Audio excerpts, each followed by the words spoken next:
고린도전서 5장입니다.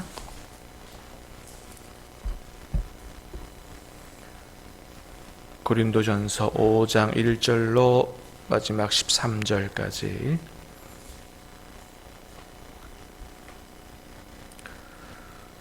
너희 중에 심지어 음행이 있다함을 들으니 그런 음행은 이방인 중에서도 없는 것이라 누가 그 아버지의 아내를 취하였다 하는도다.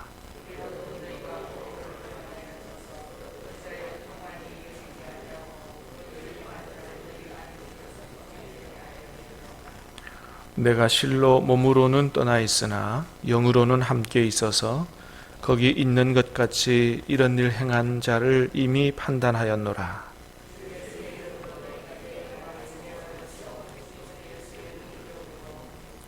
이런 자를 사탄에게 내주었으니 이는 육신은 멸하고 영은 주 예수의 날에 구원을 받게 하려 함이라.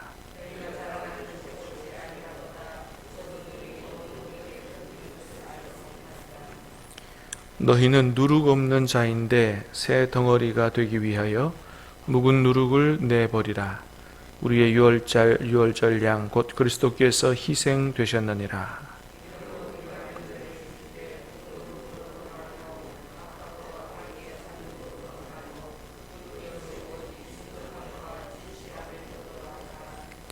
내가 너희에게 쓴 편지에 음행하는 자들을 사귀지 말라 하였거니와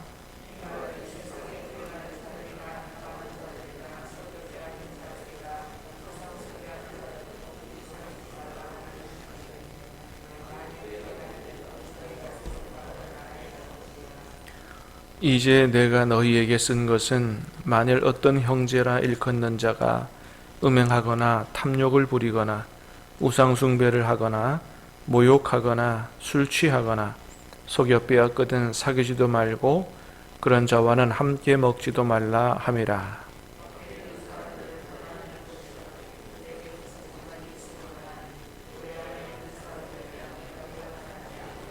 같이 읽습니다. 밖에 있는 사람들은 하나님이 심판하시려니와 이 악한 사람은 너희 중에서 내쫓으라. 아멘. 자, 오늘 본문은 고린도 교회 내에 있었던 두 번째 문제인 음행에 관한 문제를 다루고 있는데요. 자, 1절에 보니까 그랬어요. 너희 중에 심지어 음행이 있다함을 들으니 그런 음행은 이방인 중에서도 없는 것이라. 어떤 음행입니까? 누가 그 아버지의 아내를 취하였다 하는도다. 그랬습니다. 아버지의 아내를 취하였다. 물론 친모는 아닌 것으로 보여지고요. 아버지 후처로 그렇게 보여집니다. 물론 이 일은 아버지가 사망한 이후에 일어난 일이라고 그렇게 보여집니다. 자, 그런데 정확하게 기록되어 있지 않기 때문에 학자마다 얘기가 다 다르겠습니다만은 아버지가 사망한 이후에 그의 아들이 아버지 후처와 결혼을 한 일이다. 그게 그거라고 보여집니다만 어쨌든 간에 자, 이런 일은 이방인 중에서도 없는 일이라. 여러분, 우리가 아는 것처럼 오래전에 이 로마 제국은 굉장히 성적으로 타락한 그런 나라였다, 이렇게 우리가 기억하지 않습니까? 그런데 그럼에도 불구하고 로마 제국이 굉장히 성적으로 타락한 나라였음에도 불구하고 그들이 제일 가증스럽게 여기는 게 뭐냐 하면 사위와 장모의 결합입니다. 그들조차도 이런 거는 굉장히 가증스럽게 여기는, 물론 하나님의 법에 신명기 또는 레위기 이런 율법에 하나님 앞에 사형에 해당하는 죄로 나와 있죠. 있어서는 안 될 일인데 하나님을 모르는 성적으로 타락하는 로마 사람들조차도 굉장히 혐오스럽게 생각해요. 이런 일이 그리스도의 몸된 교회 안에 있었다. 기가 막힌 일이라는 거죠. 자, 그런데 더 큰 문제는 뭐냐 하면 고린도 교회 안에 이런 문제가 있었는데 교회가 이런 문제를 가슴 아프게 생각하면서 하나님 앞에서 바르게 처리해야 되는데 그걸 전혀 가슴 아프게도 생각하지 않고 처리하지도 않고 오히려 자랑만 하고 있다라고 하는 것이죠. 자, 2절 말씀 같이 한번 보겠습니다. 시작. 그리하고도 너희가 오히려 교만하여져서 어찌하여 통한이 여기지 아니하고 그 일 행한 자를 너희 중에서 쫓아내지 아니하였느냐. 한마디로 말하면 그 일 행한 자를 어떻게 해야 된다는 거예요? 쫓아냈어야 된다. 한마디로 말하면 징계해서 출교시켜야 한다라고 하는 것이죠. 왜 그런 사람을 출교시켜야 되느냐, 징계해서 출교시켜야 되느냐, 한 두 가지 이유가 있습니다. 첫 번째는 5절입니다. 시작. 이런 자를 사탄에게 내주었으니 이런 육신은 멸하고 영은 주 예수의 날에 구원을 받게 하려 함이라. 그랬어요. 자, 3절 4절에 보니까 지금 사도 바울이 고린도 교회에서 몸이 떠나 있죠. 그러나 영으로는 함께 있어서, 그러니까 마음으로는 내가 지금 너희와 함께 있는 것과 똑같다. 그래서 내가 거기에 있었을 때, 내가 만일에 이렇게 내 마음이 거기에 너희와 함께 있는 것처럼 그렇게 내가 너희와 함께 있다면 이런 자는 사탄에게 내주었다 이미. 이런 이유가 뭐냐? 이는 육신은 멸하고 영은 주 예수의 날에 구원을 받게 하려고 그렇게 한다는 거예요. 여기서 말하는 육신은 우리 몸을 얘기하는 것이라기보다는 죄성을 이야기하는 것입니다. 교회는 주님의 몸된 교회니까 주님이 다스리죠. 그런데 교회 밖은, 세상은 누가 다스린다고 보는 거예요? 임시적으로 사단이, 공중권세 잡은 사단이. 그래서 출교시키는 걸 얘기하죠. 자, 그렇게 하는 것은 뭐냐 하면 궁극적으로는 이 사람의 이런 아주 혐오스러운 죄성이 끝나고 그 다음에 회개해서 결국 하나님 앞에 구원을 받도록 하기 위해서 그렇게 해야 한다라고 하는 것입니다. 그러니까 여러분, 이제 이런 그 가정스러운 죄를 별로 가슴 아프게 생각하지 않고 지은 이런 사람을 징계해서 출교를 시켜야 이 사람이 자기의 죄를 깨닫고 회개하게 된다. 그래야 그 죄가 끊어지고 나중에는 결국 지금은 출교의 징계를 받았지만 영혼을 구원할 수 있기 때문에 강력한 징계를 시행해야 된다라고 이야기하는 것이죠. 근데 그렇게 안 하고 그냥 적당히 품어주면 이 사람이 회개하지도 않게 될 뿐이거니와 교회 안에서 다른 사람들도 그거 뭐 괜찮다, 괜찮은 모양이다 이렇게 생각해서 다른 사람조차도 죄를 범할 가능성이 있기 때문에 이렇게 해서는 안 된다라고 하는 것이죠. 그래서 7절에 보면 이런 얘기하죠. 자, 7절. 자, 6절 7절 두 절 시작.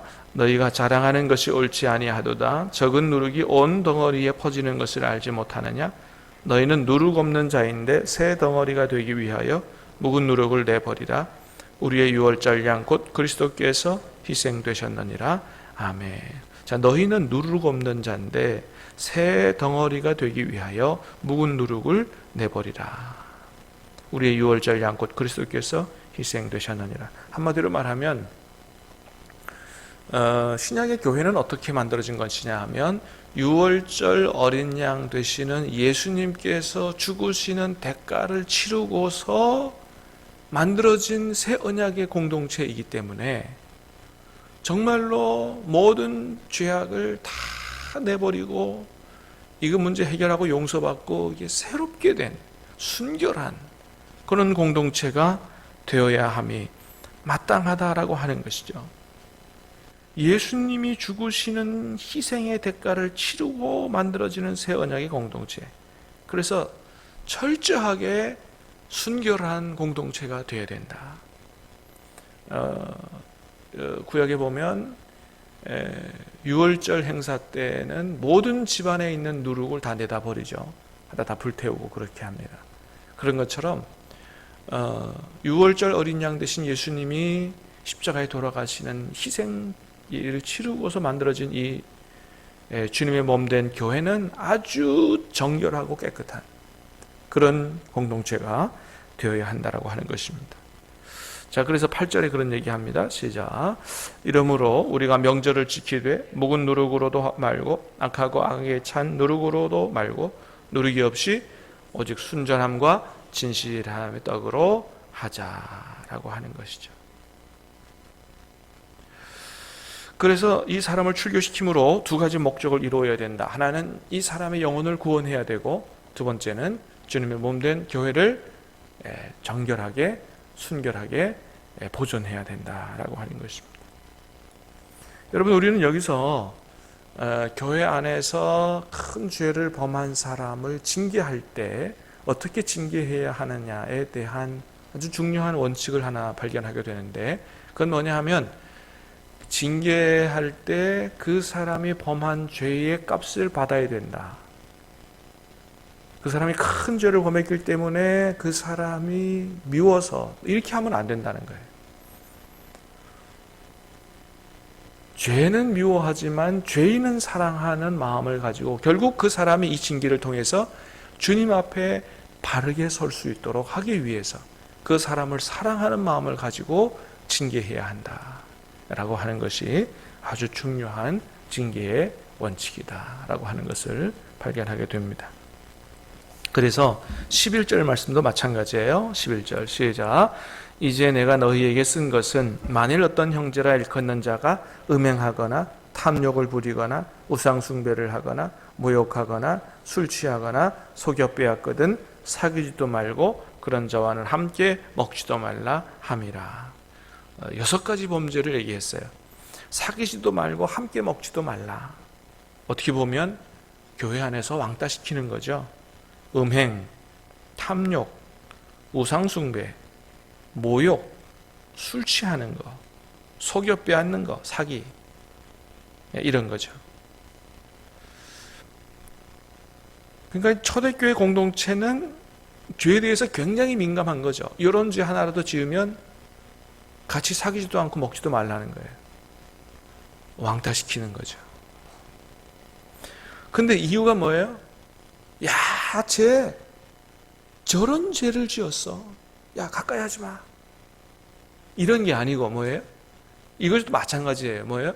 결국은 잠시 그렇게 함으로 말미암아 그 사람이 내가 정말 큰 죄를 지었구나.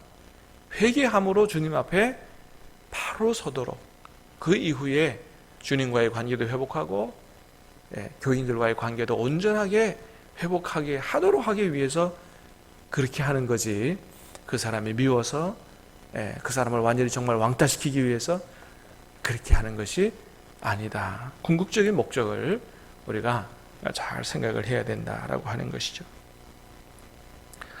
오늘날에는 옛날과 조금 상황이 달라졌기 때문에 정말 이 사람을 우리가 왕따시켜서 이렇게 하기는 좀 쉽지 않은데, 오늘날 이런 분위기에서, 이런 상황 속에서, 현대 상황 속에서 잘못한 죄를 범한 형제가 어떻게 하면 하나님 앞에 바로 설 수 있도록 하는가에 대한 적절한 성령의 지혜를 구하는 것이 굉장히 중요하겠다라고 하는 것입니다.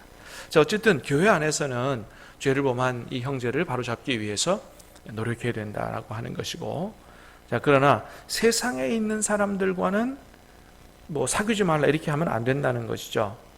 10절 말씀 봅니다. 시작. 자, 이 말은 이 세상에 음행하는 자들이나 탐하는 자들이나 속여 빼앗는 자들이나 우상 숭배하는 자들을 도무지 사귀지 말라 하는 것이 아니니 만일 그리하려면 너희가 세상 밖으로 나가야 할 것이라. 아멘. 자, 세상에는 그런 사람들이 많죠. 근데 그런 사람하고 안 사귀면 어떻게 해요? 우리가 세상에 살 수 없는 거죠. 자, 그래서 그런 사람들과도 우리가 사귀어야 되는데 이유가 뭐예요? 어쩔 수 없이 세상에 살아가야 되니까 라고 하는 것이기보다 그런 사람들도 사귀어서 전도해야 되기 때문이죠. 그래서 그 사람들을 구원하기 위함인 것이죠. 그렇습니다. 그래서 예수님도 어떻게 하셨습니까? 세리와 창기의 친구가 되셨다라고 하는 것이죠. 사랑하는 여러분, 오늘 말씀을 통해서 예수님의 보혈로 구원받은 또 만들어진 우리와 교회 공동체가 얼마나 주님 앞에서 깨끗하고 순결한 공동체가 되어야 되는지, 죄에 대해서 민감한 교회 공동체가 되어야 되는지, 또 죄인을 징계하더라도 어떤 자세로 징계하고 성도들을, 형제들을 사랑해야 되는지 오늘 말씀을 통해서 잘 깨닫게 됩니다. 자, 우리 교회 성령의 충만한 역사 가운데 순결하고 주님의 몸된 거룩한 신부된 교회 공동체 될 수 있게 되기를 주님의 이름으로 축복합니다. 기도하겠습니다. 은혜로우신 하나님 감사합니다.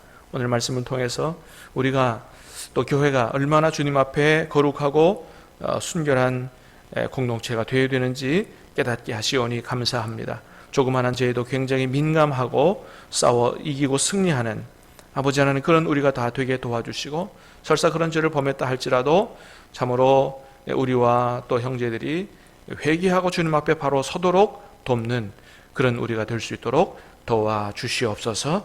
오늘 하루도 주님께서 함께 하심으로 세상에서의 모든 죄의 유혹과 싸워 승리하는 하루가 될 수 있도록 도와주시옵기를 원하옵고 예수님 이름으로 기도하옵나이다. 아멘.